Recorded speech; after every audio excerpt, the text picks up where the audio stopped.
আপোনালোকে সাবুদানাৰ মিঠাই খাইছেনে? বলকচোন আজি সাবুদানাৰ মিঠাই বনাম। একাপ সাবুদানা লৈছোঁ। সাবুদানাখিনি 2-3 বাৰমান ধুই ল'লোঁ। এতিয়া পানী অলপমান দি আধা ঘণ্টামান তিয়াই থৈ দিম। এয়া চাওকচোন সাবুদানাখিনি কোমল হৈ গৈছে। এতিয়া ইয়াতে এপেকেট পাউডাৰ গাখীৰ দিছোঁ, অপচনেল হয়। ডোটো হৈ গ'ল। এতিয়া সৰু সৰুকৈ বল কেইটামান বনাই ল'ম।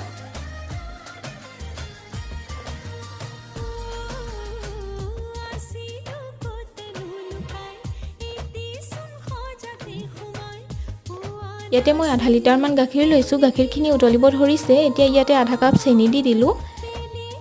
চেনিখিনি গলি গৈছে। এতিয়া বলকেইটা দি দিলোঁ।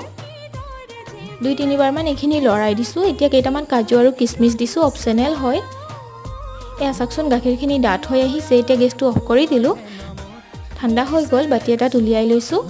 এয়া সাবুদানাৰ মিঠাই হৈ গ'ল ৰেডি। আপোনালোকে এই মিঠাইবিধ এবাৰ ট্ৰাই কৰি চাবচোন। আজিলৈ আহিছোঁ। আকৌ এটা নতুন ভিডিঅ'ত লগ পাম। বাই।